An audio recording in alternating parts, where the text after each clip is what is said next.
You know, we put word out on the internet through our social media and through a bunch of people that we know that we're looking for great sports racing cars from the 60s. So a buddy of ours calls us up and says, hey, I know of a couple cars, but this one's really cool. It's a 904 Porsche. I'm not a huge early Porsche guy, so I said, give me the history lesson. And boy, he knows these cars. So he explained to me, he said, listen, he said, they're a super rare car. They built 100 to meet homologation. They built a few more than that. So low 100s in production numbers. I said, I like it. Cars were great cars. They won the world championship in 64 and 65 in the under 2 liter class. They also won the prototype class in 1964. So a very winning car. He said, for Porsche, it was a break from how they traditionally built cars. So this was the first ladder style chassis. It was also the first Porsche to really run with a coil spring and an A-arm style suspension. Of course, they had a great motor in the 2 liter 4-cam motor already. It was a super lightweight car. But the other thing that's really cool is the fiberglass body. It was the first time they actually built a fiberglass body. And what they did is they made the chassis and the body, they bonded it together using fiberglass. So as a package, it became far more rigid. It gave it some really nice rigidity for a race car. Not only that, the drag coefficient was super low in this car. So 200 horsepower, 1,400 pounds, 160 miles an hour, 5 speeds, state-of-the-art suspension. What's there not to like about this car? So I said, tell me about this specific car. So he went on, he said, it's a really cool car. You got to remember, because these were fiberglass cars, they were kind of built as one unit and then bonded to the chassis, or fiberglass to the chassis, and they were race cars. They were wrecked a lot. He says, there's not very many with the original chassis and the original body, and in this sort of condition where it's never had any trauma. So the first owner buys this in 1964, a fellow named Gerhard Koch. He's almost a factory driver. He's not quite. We call him a semi-factory driver because he was hired by Porsche for a couple of races. Pretty wealthy guy. He buys this car. First race he does at the Nürburgring, he wins the race. Matter of fact, he did 11 races that season. Out of those 11 races, 4 firsts, 4 seconds, 1 third, and no DNFs and no damage. Really impressive for a guy that's racing a brand new car. He decides to move on to a 906, so in 1965, he sells the car. The next fellow that buys the car, a Rainer Ising, decides he's gonna race it a bunch too. He does 11 races as well the next season. The highlight of his season is the Marathon de la Route. I'd never heard of this race until I was told about it. Super cool, 82 hour. More than 3 times the Le Mans race, 82 hours at the Nürburgring. It was the first year they held it. How does this guy do in that race? He wins his class in his 3rd overall, never puts a foot wrong. Matter of fact, he runs it for 11 races that season as well. Doesn't do quite as well, but certainly that was the highlight of the season.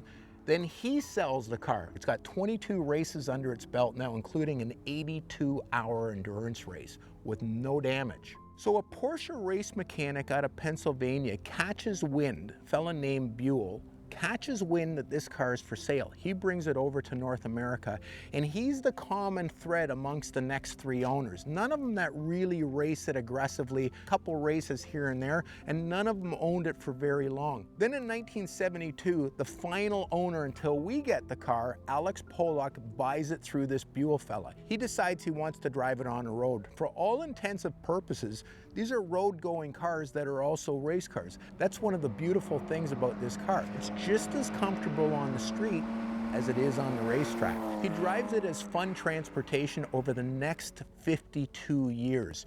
He eventually paints the car back to the silver sometime in the 80s or 90s. 52 years later is where our friend calls us up and says, hey, I saw that you're interested in buying 60 sports racing car. Let's see if we can do a deal. Long story short, we were able to do a deal. Now we've got a really exciting car, and all we've had to do with the car is really go through it mechanically. It's been sitting a while. We rebuilt the shocks, we put new tires on it, we went through the fuel system. We did what you would do, a bunch of bushings and odds and ends here and there. But what was really cool is we didn't want to restore the car. It's got such beautiful patina, it's got so much cool history, and it's got a lot of the cool things that the first owner, put on that. Remember I said he was a semi-works driver? Well, you can see underneath here, if you look really close and if you look from the other side, he had a little opening here that he used to fill up the oil tank on it.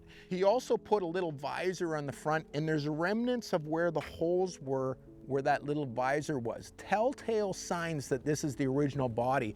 And when you also look at the way the body is bonded to the chassis, it's all the original bonding fiberglass. The other really cool thing about the originality of this car is the interior. They had horsehair seats, literally horsehair, and they're super comfortable. Once you kind of get nuzzled into them, you feel like you're on your couch. The original seats are still in this car. Great car, great patina, wonderful car to take on a tour or go drive or race if you want it again, and spectacular history. I love the 82-hour race. So we know the car is reliable, so I told Gary, I said, take it out for a rip, see what you think of these little Porsches. 1,400 pounds, 200 horsepower, 160 miles an hour. I think it's gonna put a smile on his face. I'm very much looking forward to this. I've only seen a handful of these cars in person, and this is going to be the first 904 that I'll have driven. Just taking a second to, take it all in. Such a good looking car. And these cars that, you've looked at for years in pictures and watched videos of, until you see them in person, those 60s European GT racing cars, they always surprise you just how small they are, how lightweight they are. I hope it surprises me how well this car drives. It's pretty rare that I tower over a car by this much. Such a lightweight door. All right.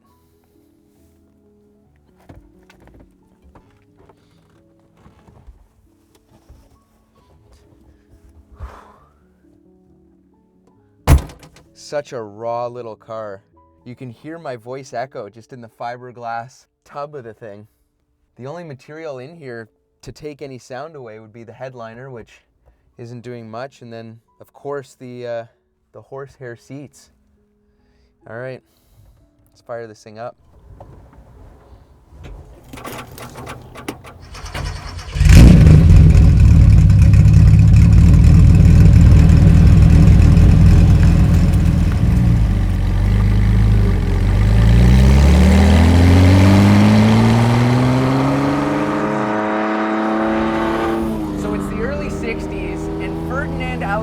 Porsche, the grandson of Ferdinand Porsche, is in charge of the design department. He absolutely knocks it out of the park with his first two designs. Picture the 1964 911 Paris show car, stunning car, and then he comes out with this, the 904. Not straying at all, and if not leaning more into the roots that is Porsche, the ultra lightweight, giant killer concept. This is what he comes up with. So the reason Porsche is producing a new race car is the new FIA rules come down in '62, and they allow these kind of prototype, more radical looking cars. So they take the steel chassis, they do these radical, again, prototype looking fiberglass bodies, and the fiberglass is really molded around the steel chassis, creating what would lead to, from the 904 to the 906 to the 908 to the 910, ultimately to the 917. This car is bought brand new by Gerhard Koch, a race car driver. He picks the car up from Schultz dealership in Dusseldorf. So Gerhard wants to go racing, and he's got great success. He has such good success in that 64 season that he gets these one-off rides and more throughout the years as a works factory driver for Porsche. So this is his personal car while he's doing factory efforts in between his privateer races. So Gerhard buys this car and he goes straight to his first race, the Nürburgring. He wins wins the Rhineland-Pfalz Trophy, wins the race, then goes to his second race, finishes second place, the Grand Prix de Paris. So Gerhard goes to his third race, the Angola GP. He finishes first in his class and third overall in the race. At this point, he becomes a works driver. He goes and does some stints with the Porsche factory team and learns a few tricks. Brings it back to this car, his privateer car. He cuts an oil filler cap in the rear that all the works cars have. Kind of a cool little item on this car.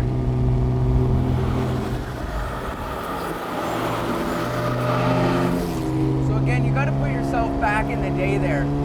Porsche wraps up their Formula One program and they decide they're going full-time GT racing. They come out with this 904, again to the 1962 FIA specs, with one goal. The goal is to win the World Sports Car Championship in the GT class. They do just that. They absolutely dominate. These cars live, they're big, long endurance races, you know, winning in their class multiple occasions, but also having great success overall. You know, again, putting yourself back in the day, reliability was a big issue. A lot of races saw huge amounts of attrition, and these cars just kept ticking away lap after lap and gaining a whole ton of success. So in order to get the cars homologated for the FIA Championship, Porsche had to go to work. They had 18 months. They had to build over 100 of these cars. They ended up building 108 with the help of Henkel Aircraft Company. They commissioned the aircraft company to build all 108 bodies for these cars, all the fiberglass stuff. You know, looking inside here, you can clearly see this is a fiberglass car. It sounds like a fiberglass car when I'm talking, when you hear the engine whistling behind you. This is a true early 60s Porsche. No extra bells and whistles, but everything you need to go win GT races.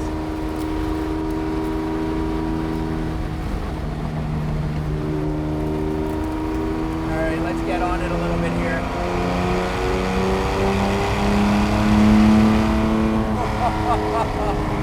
That's good.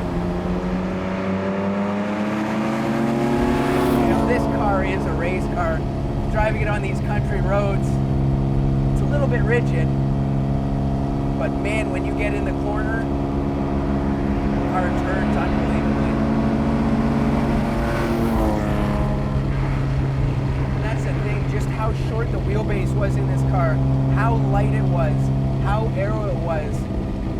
All of those factors meant that you didn't have to drive the car to an inch of its life at a race like the Nürburgring or Spa or the 12 Hours of Sebring.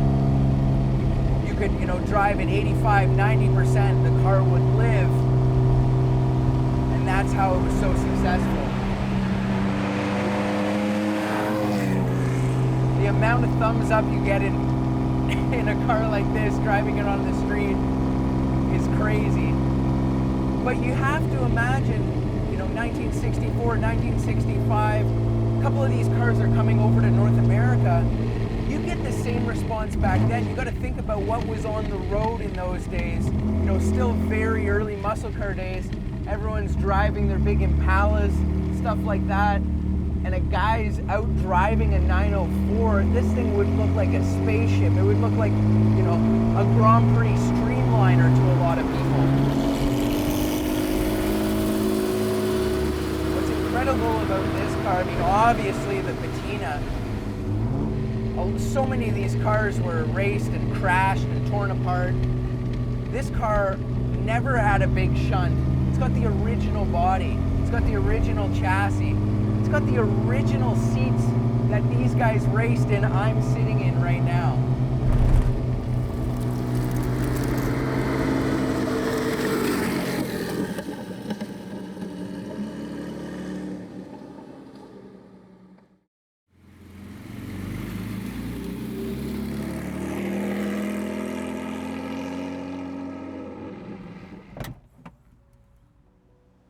Man, oh man, what a cool car to drive. Still can't get over how small and nimble this car is. You know, it really is like a big go-kart as far as performance goes. Car is just so rigid, turns so well. That's one of my all-time coolest cars I've driven. My only complaint is that it wasn't on a historic racetrack. Guess we gotta ask ourselves the question, do you need a car like this? Nope. No one needs, you know, an original body, original chassis Porsche 904. You don't need a car like this. But do you want a car like this? Oh man, the Porsche 904, the beginning of Porsche's sports car dominance in Europe and all over the world. You know, the design that leads ultimately to the 917 and Porsche winning Le Mans outright. Oh yeah, you want a Porsche 904.